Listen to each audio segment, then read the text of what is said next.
Good evening and welcome to tonight's class.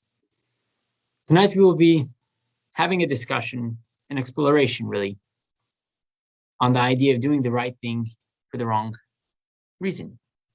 Or maybe it's better not to do it at all if it's not for the right reason. And we have this idea not just for ourselves personally, but in general when it comes to leaders. What's more important? A leader with high moral standards, but without action, or a leader with low moral standards, but the actions which speak louder follow through. Now, we're not going to answer that particular question tonight. We're really going to focus on the leader in our own lives, the leader in our own circles, and that is each and every one of us. Now, let's start off with a fascinating piece of Talmud over here. Just a little bit of background. We're going to be talking about a town called Mequon. Mequon was a town back in the times of the 4th century. It was actually a pretty big town. It was a metropolis. It was located about 20 miles southwest of modern day Baghdad, Iraq. It was a great town, a flourishing town. There were a lot of Jews that lived there, tons of Jews. It was a very rich town to the point that they were extremely spoiled. It was very common in those days that most cities, even the big cities, had dirt roads. Not this town. This town was paved. This town had beautiful stones laid out throughout this road, but not just throughout the road, even in homes. Most homes then had dirt floors. The Talmud discusses different issues of sweeping on Shabbos, of filling in holes within the floor. This town did not suffer from that. As well as the people living in this town, they were very educated and very smart. They were led by a great rabbi. His name was Rava. On the opposite side of Iraq in those days, again, 4th century, there was another town called Pumbedisa, led by a rabbi named Abaye. Two of the most famous names in the Talmud, constantly on opposite sides of the argument. So the Talmud tells us in Tractate Pesachim something phenomenal.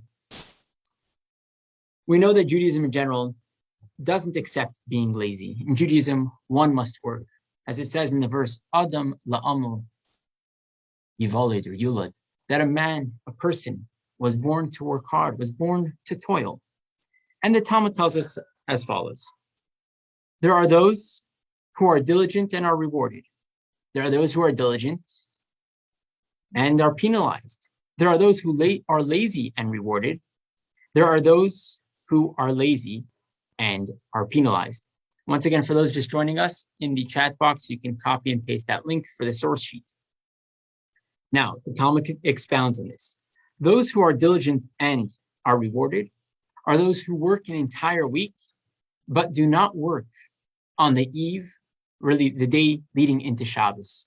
And that is on Friday afternoon, the Talmud says that past midday, one should not work unless it is absolutely necessary or if it's preparing for Shabbos. Then the Talmud continues. Somebody who's diligent but loses out, that refers to somebody who works an entire week, but and continues to work right up until Shabbos is about to start. And the idea there is, they're being diligent, they're working all week, and that's a quality. The problem is, they should have stopped earlier. Then the Talmud continues, somebody who is lazy and is rewarded, that refers to somebody who doesn't work an entire week, and nor do they work on Erev Shabbos. In other words, of course they don't work Erev Shabbos, they don't work the entire week.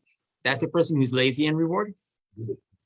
And somebody who is lazy but is penalized, that is somebody who doesn't work an entire week, but right before Shabbos decides, oh, now's a great time to start building that expansion on my house. So Rava says, Hani nashi de Mechuza.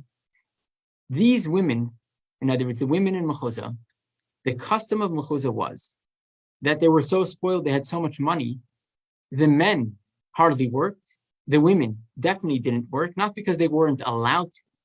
On the contrary, there was absolutely no need for them to work. And therefore, it says, even though the reason why they didn't work on the eve of Shabbos, on Erev Shabbos, was not because they held themselves back from doing work. He says it's because they were spoiled. They never had to work all week.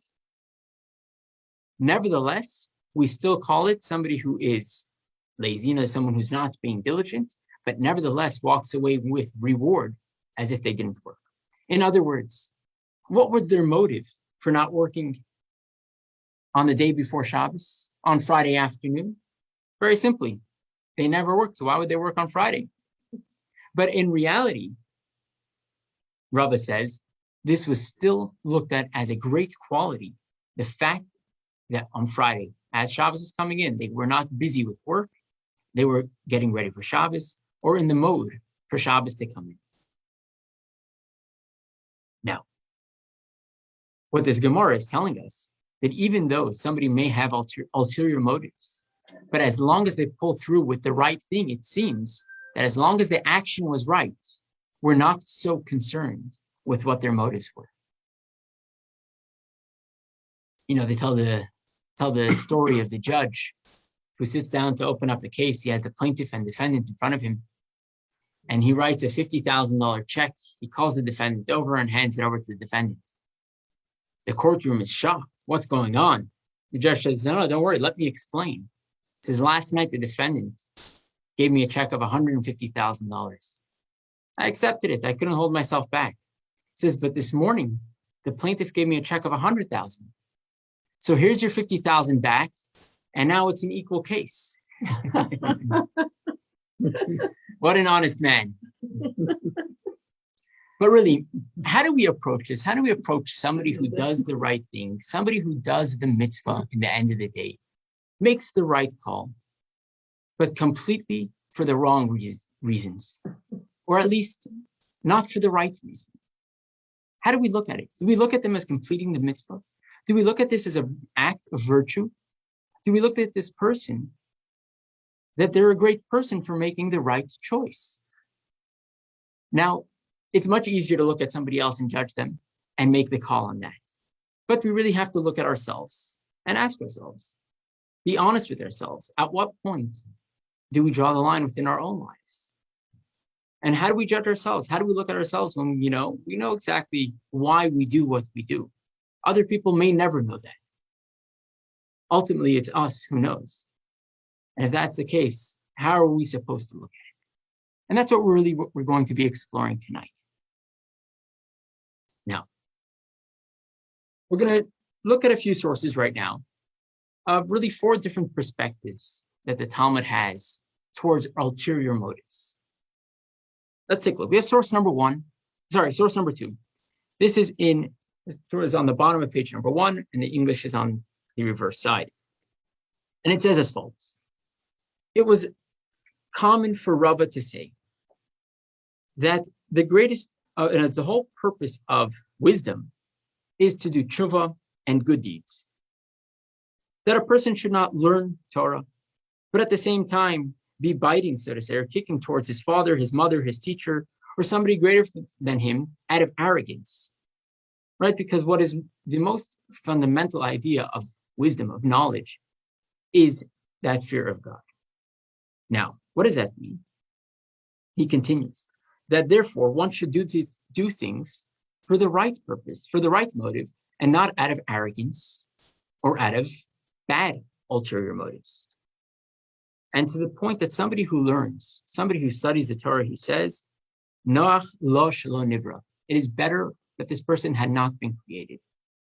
In other words, to translate it loosely, somebody who does things for the wrong reasons. Even if he's doing the right thing, according to this reading of Gemara, he's better off not have been created. That's how bad it is. In other words, according to that, it seems pretty extreme. To do something for the wrong reason? Absolutely not. Okay, that's one approach. Let's take a look at the next source. Source number 3. It's a pretty famous Mishna, Ethics of Our Fathers. And it reads as follows, that Antigonus, a man from Socho, he received from his teacher, Shimon HaTzadik. He says, don't be like servants who serve their master. In other words, don't serve God in order to receive a reward. Rather, serve God not on condition for reward, and just have proper awe of heaven. Which means he suggests that we don't do it for ulterior motives or for other reasons. But it's more of a suggestion. He's not saying that if you do, it's better that you weren't born. God forbid. He's saying do it.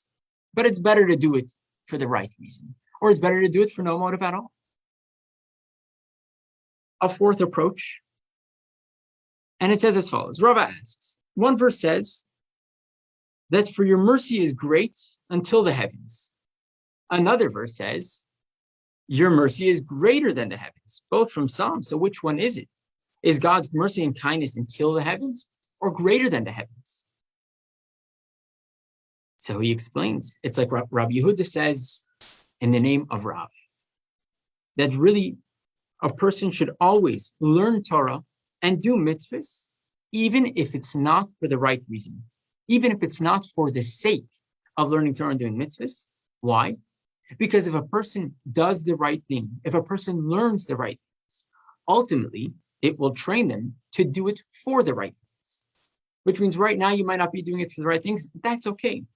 Because at least you know what to do. And the more you do it, the more the rest of you will come to the table. And eventually, you'll start doing the right things for the right reason. In other words, if you don't do it at all, it just means you're going to be doing the wrong things for the wrong reasons. How's that going to help? A fourth approach, and this is source number 5, and this is what the Talmud says. Wasn't it taught in a brisa that somebody who says, Sela zoy litzedakah, that I'm going to give $100 to charity on condition that my child gets better and my child be healed. I'm going to give $1,000 to charity that this whole sickness should go away. Or that I'm going to give $500,000 to charity so that I merit the world to come. The Talmud rules, even somebody who says any of these things, in other words, there's clearly an ulterior motive here, arizeh tzadik gomer. The person who says this and ultimately follows through on their pledge is still going to be considered a tzadik gomer, which means this person is completely doing it for selfish reasons, but nevertheless is still considered a completely righteous, full-fledged righteous person for the sake of this mitzvah that they're doing. So now, which one is it? One extreme says it's better a person shouldn't have been born if they're doing it for the wrong reason. Another opinion says, no, if you're doing the right thing, even if it's for the wrong reason, you're a tzaddik. Not just a regular tzaddik, a tzaddik gomer. And then we have the two in between. How are we to understand this? To put it in the words of the great Spanish philosopher from the 15th century, the Akedat Yitzchak, a fascinating individual. And really, there's so many philosophers, Jewish philosophers, that ask these questions, such as the Abarbanel, Rambam in the Guide for the Perplexed, the Sefer HaChinuch. They all ask this question in one form or the other, and that is, what is the ultimate perspective that we are to have towards mitzvahs? Are mitzvahs about refining human character? Can we say, keep Shabbos because it'll bring peace and harmony into your life? It'll detach you from the never-ending feed on social media and that never-ending pull to go to work and to drown yourself in work. And it'll give you a moment to spend time with your family, spend time with your truest self. Or is Shabbos about serving God? Which one is it? Is it about the spiritual success that I'm looking for? Is it about my selfish motives? Can I still do mitzvahs for those reasons? Can I still attribute my value for a mitzvah because of what I get out of it, be it physical success or spiritual growth? Which one is it? Are they exclusive? Can we have a reality where both can exist together? You know, when you reach out to somebody and you try to get them to start doing a certain mitzvah, to start taking something on in their lives, it usually comes along with. These are the benefits that come along with it. Without that, how many people are willing to change their lives? How many people are willing to stop working on Shabbos? How many people are willing to make that commitment to start putting on tefillin every day, keeping kosher, or whatever it may be? Seemingly, there's always that ulterior motive that comes along. And we all know from different parts of our lives in different areas where we grow, generally it's due to some kind of ulterior motive, be it that personal benefit or spiritual growth. But is that in contradiction with the ultimate idea that we do mitzvahs because these are God's commands?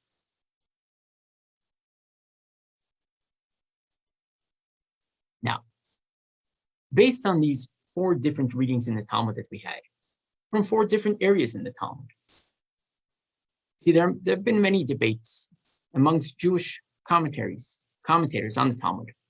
How are we to understand the Talmud? There are 2 general schools of thought. One school of thought is, it's very simple. The Talmud can contradict itself wherever it wants, because, as we know, there are many different opinions in the Talmud.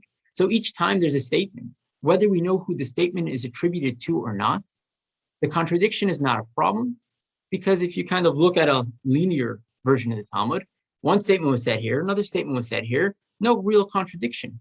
It's just a flow, and we came along with a different theory. However, the famous Tosafists, who are the great sages who lived in the 12th and 13th century, France, Germany, even in England, they understand that the Talmud is not, they don't have a linear approach to the Talmud, rather a circular approach, which means everything in the Talmud has a way where it can be reconciled and understood with every other part of the Talmud. And that means the moment you find 2 contradictory statements in the Talmud, that's a good thing.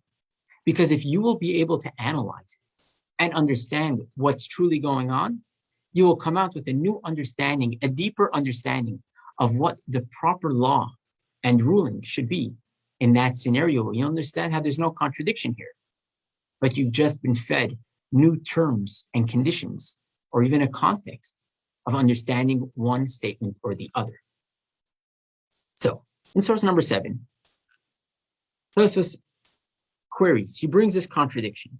He says one piece of the Talmud says that whoever learns Torah, not for the right reasons, it's better that he shouldn't have been created.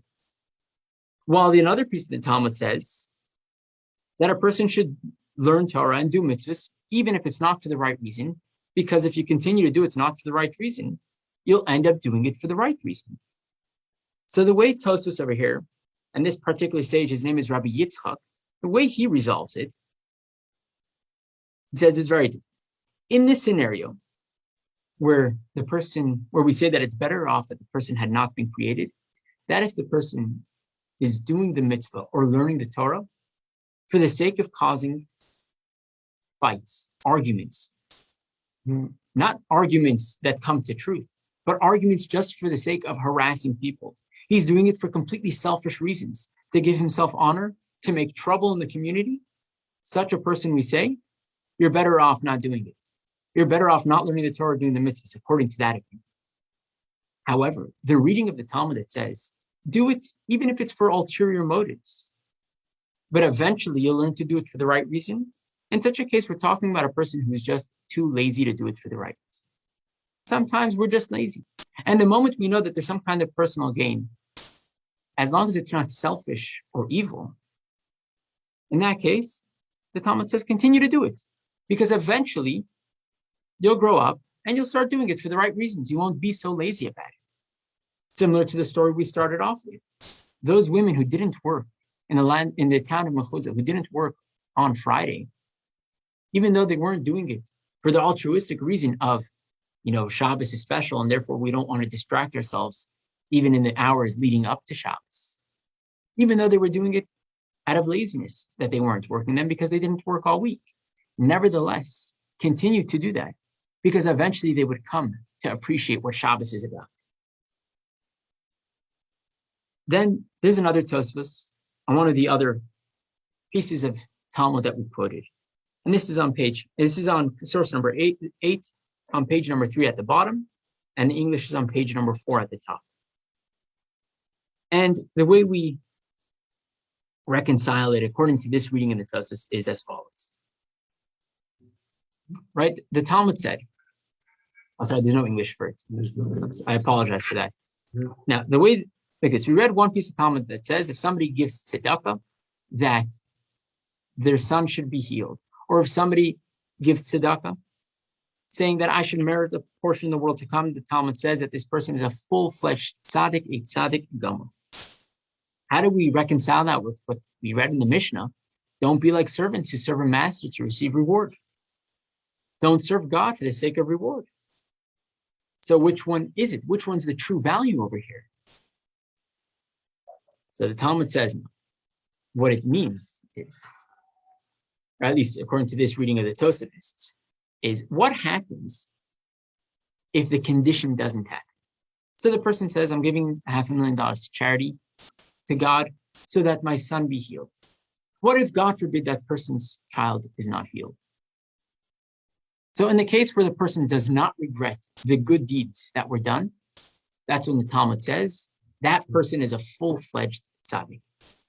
But for the person who says, I wish I never would have given a penny to tzedakah, I regret all the good that I've done in that person's honor.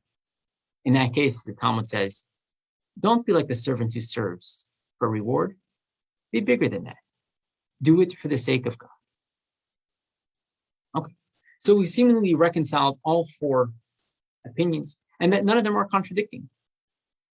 Number one is when it's for a selfish or evil motive. Everybody agrees, at least according to this reading, that it is better for that person not to have been created, which means don't do it. Don't learn the Torah or do the mitzvah for the wrong reason in the case where it is for selfish and evil or even malicious reasons. However, if the motive is just out of laziness or personal comfort, in that case, we say, keep doing it. Eventually, you'll learn to do it better. And in the case where the person is doing the mitzvah for the ulterior motive, well, in other words, for a condition, if it doesn't work out and the person is still happy with the good that they did, we say there was absolutely no problem with that. This person's a righteous person. But if the person regrets it, that's when we say that's not okay, and you should be bigger than that. Yes, that was from Pirkei Avos. Okay, now before we continue with one other perspective on these four opinions within the Gemara, are there any questions or comments that anybody would like to chime in? Feel free to either put it in the chat or unmute yourselves.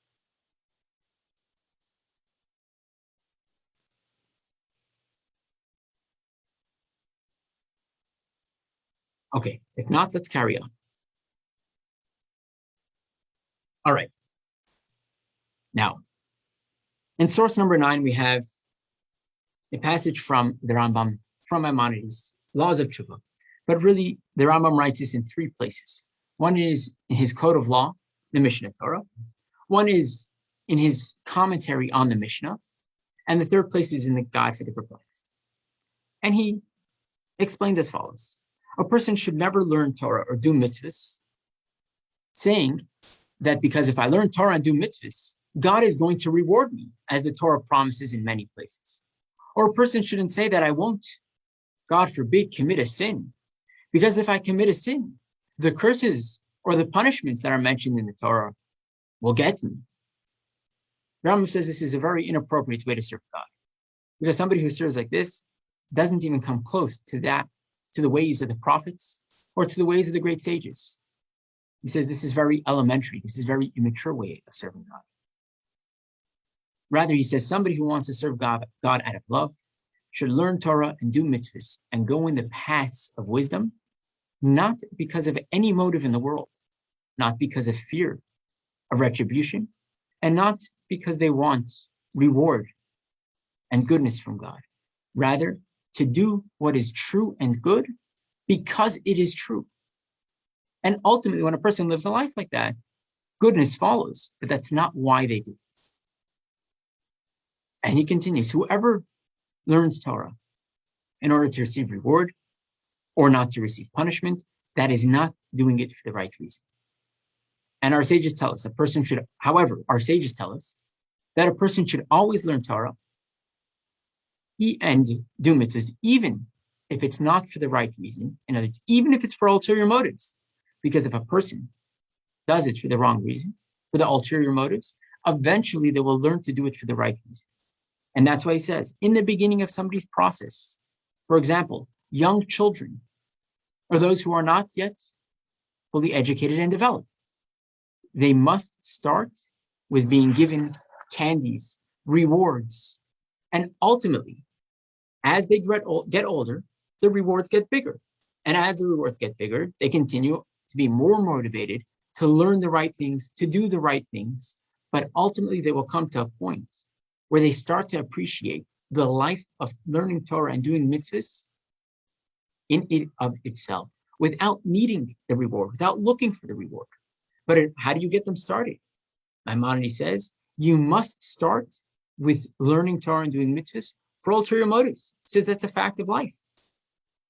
That's how it works with education. That's how it works with children from very young till they get older and start to appreciate that brushing my teeth, right? You have a child, you offer them different rewards for brushing their teeth until they realize on their own, wait, my life will be a lot better if I take care of myself, if I brush my teeth.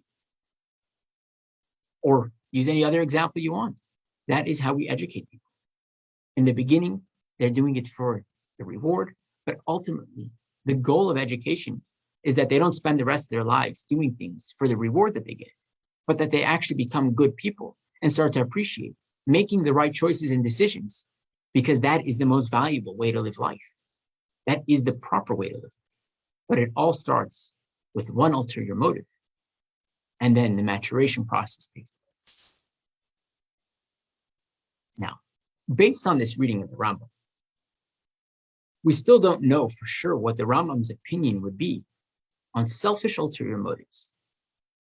What would we say then? Now, the Rambam himself seemingly doesn't point to it within that reading, and some of the commentaries argue about it. So in source number 10, we have the Alter Rebbe, the founder of Chabad Hasidus, from the 1700s. And in his laws in his Shulchan Aruch, he brings two opinions. First opinion he brings seems to follow that of the Tosafists that we saw before, and that is if a person is doing it for real selfish reasons, it's better that a person not do the mitzvah or that a person not learn the Torah. However, he also brings the Rambam, and that is the second opinion that he brings, and he says a person should always do the mitzvah. A person should always learn the Torah. Why? Because even if a person does it for ulterior motives, and in this case, even for selfish reasons, ultimately, they will learn to do it for the right reason. Why? Because there is something within a mitzvah. There is something within Torah itself that will always bring the person back to do the right thing. And he quotes the Kabbalists on this one. He says that's what all the Kabbalists write. And they write that whether it brings the person back in this lifetime or in the next lifetime, because if it doesn't work at this lifetime, it's going to have to bring them back in the next lifetime. As we know, everything ultimately comes back to its source in holiness, and it's going to work. And therefore, never hold somebody back from learning Torah or doing mitzvahs.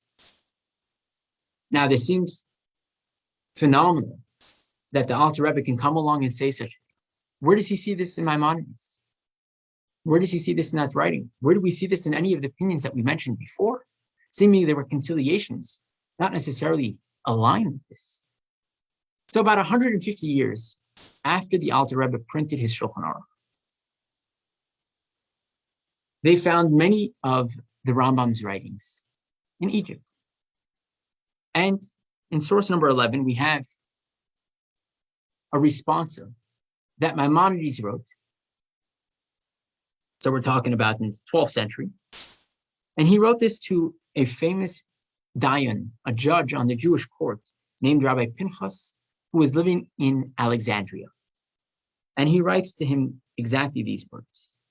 And regarding this question about somebody learning Torah or doing mitzvahs for the wrong reasons, his conclusion is, like we said before, that it is better for a person to learn Torah or do mitzvahs for ulterior motives, even if they be selfish, because the main thing is that it is better to do than not to do at all. In other words, if our options are have this person do it or not do it, it is better that he do it, because the good within it will always bring him to do good. Now, based on these ideas, mainly that of Maimonides and how the Alter Rebbe really put it into perspective for us in the Code of Jewish Law, there's something phenomenal.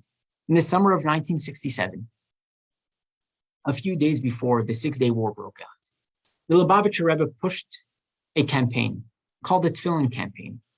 Now, that's not to say that the Rebbe commanded us to put tefillin on tefillin, God forbid. Putting on tefillin is a commandment in the Torah itself. The other day, somebody asked me, is it only Hasidic Jews who put on tefillin? Listen, this person doesn't know that many Jews as it is, but it was just interesting to find him ask that question. And it wasn't that. It was that the Rebbe picked a particular mitzvah and said it's time to push this mitzvah. Now, why specifically this mitzvah?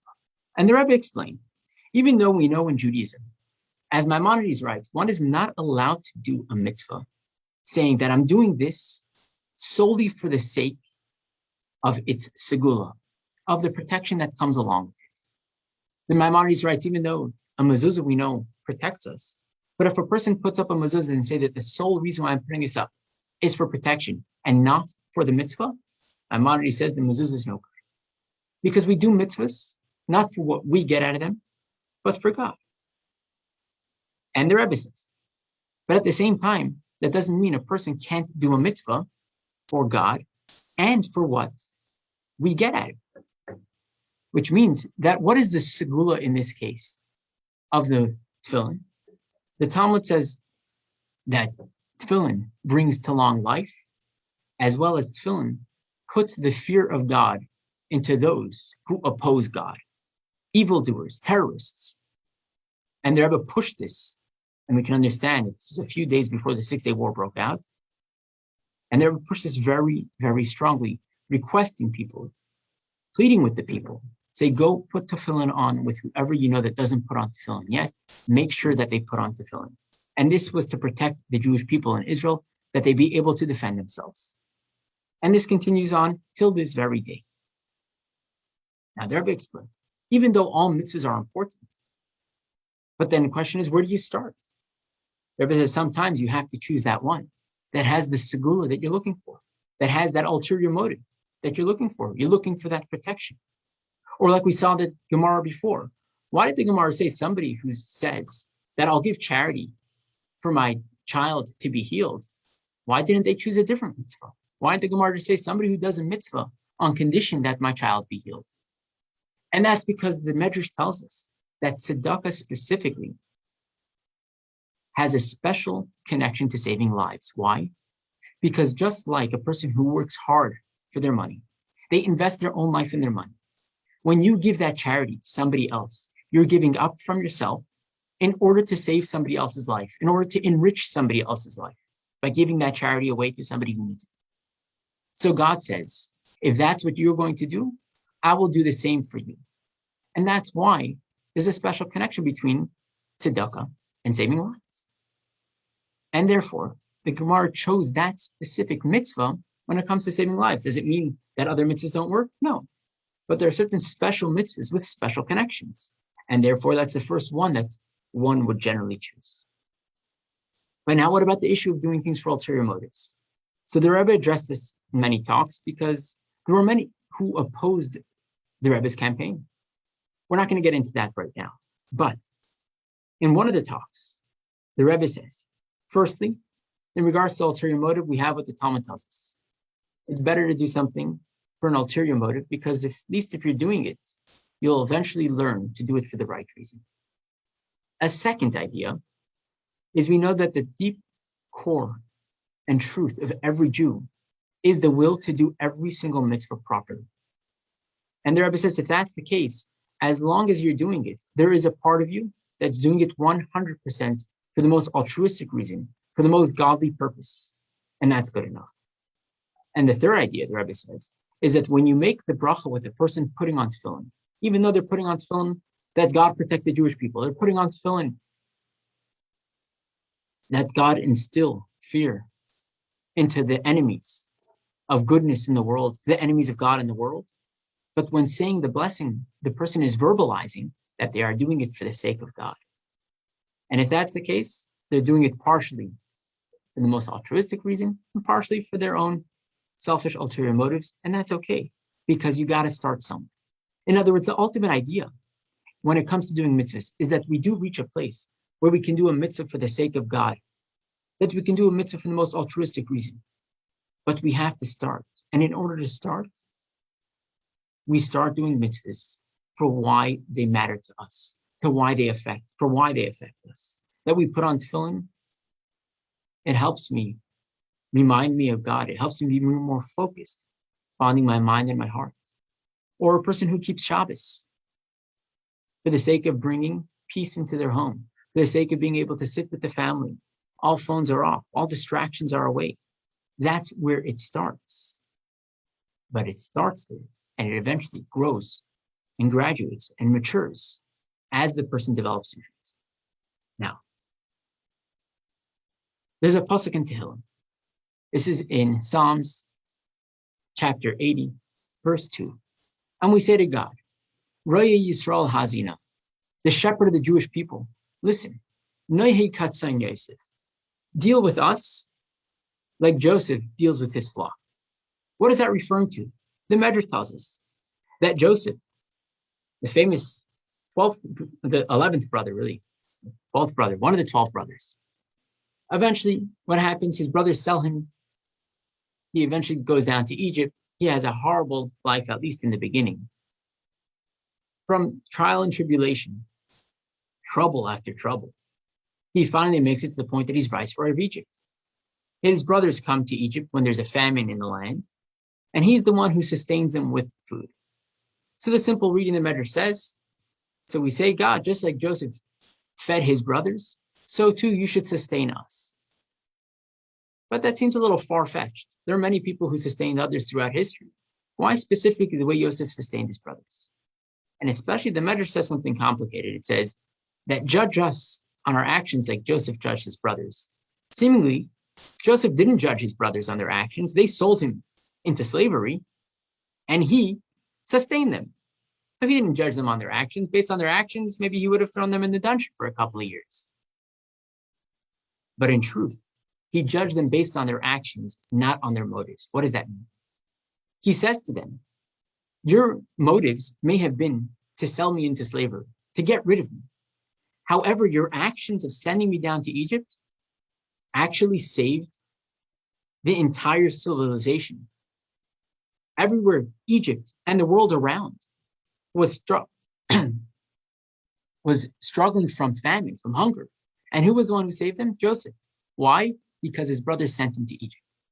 So he says, I'm going to judge your actions, which ultimately were positive actions. I'm not going to judge your motives. And we say to God, turn to our actions, not to our motives, because we're not always motivated by the greatest and most altruistic reasons. But we pray and we hope that we make the right choice. Now, I'm going to cut this short a little bit, and that is, why am I mentioning this? Let's connect it to this week's Torah portion, and really to almost the entire book of Bereshis. And that is, if we look at the Torah, the Zohar tells us that the reason why the Torah is called Torah is because Torah is milashon hora'ah, to show us a way of life. The Torah is not a storybook. The Torah is a book of how a Jew should live their lives. And if that's the case, why are there so many stories? The first commandment to the Jewish nation doesn't come about until Parshas Bo. That is the third portion in Exodus. And if that's the case, it seems that the entire book of Genesis is not necessary. The first 3 portions or 2.5 portions of Exodus are not necessary. And even the stories that take place later. So the Medrash actually asks this question, and the first Rashi on the Torah brings this up. And he gives one answer there. If you want to look at it, you can look in source number 13. We're not going to get into that right now. A second answer is actually given in this week's Torah portion by Nachmanides himself. And he explains something phenomenal. He says that everything that happens to the Jewish people throughout history actually happened to the patriarchs. And if you will take a magnifying glass to their lives, you will see how this unfolded in history later. And this is something important for us to know. And he goes on, he details it throughout each one of the scenarios, whether it comes to digging wells or hiding in a box, whatever it is. He explains each one. But the Rebbe takes it a step further, based on these ideas that we're discussing about ultimately how learning Torah and fulfilling mitzvahs has to, number one, affect us in a very human way, but number two, has to graduate beyond that, where our motives actually become godly and not so much about our selfish human success, even if it's spiritual. And that is what we see, really, we pick up from the stories of the patriarchs and the matriarchs mentioned in the Torah. What it's teaching us is it shows you a people who didn't have the Torah, but nevertheless, like the Talmud tells us, they learned the Torah and fulfilled all the mitzvahs without having the Torah. But how did they do that? Where did they get that from? So one opinion in the Medrash says they had it in tradition from Adam. Ultimately, it made it down by tradition. Another opinion says something phenomenal. It says that they knew it not by tradition, but rather by intuition. In other words, they were such refined people. They refined themselves to the point that resting on Shabbos, putting on tefillin, helping another person out, these were things that were intuitive to them. These were things that were obvious to them in their lives. Why? Because they were such refined people that they worked on themselves. But ultimately, the greatness of the Torah and the reason why the Torah had to be given is because Torah is not just about being a refined person, but rather about bringing God into this world, which is much more than being a refined person, because being a refined person doesn't always lead to the right outcome, unfortunately. A godly person does. And that is that our quest, ever since the Torah was given, works in the opposite way. You see, by the patriarchs and the matriarchs, they refined themselves, and then they received a little bit of a taste of the Torah, which means bringing God into the world. When the Torah was given at Sinai, we were given godliness that goes way beyond this world. We were shown how it looks.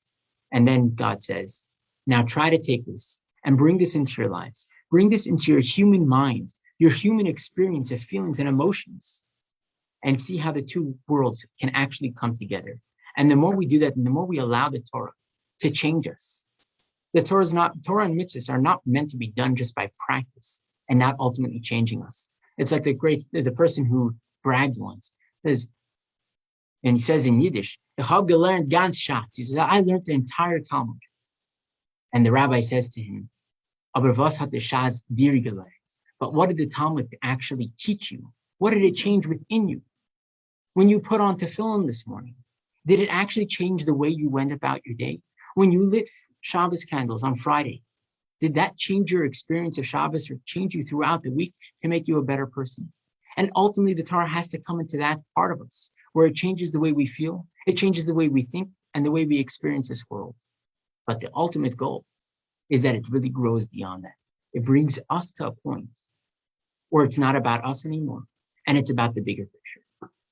And that's why the Torah has to tell us, the entire book of Bereshis is to lead us to that, to show us that before the Torah was given, it worked one way. Now that the Torah is given, it works the same exact way, but from the top down, not from the bottom up. Thank you for joining us tonight.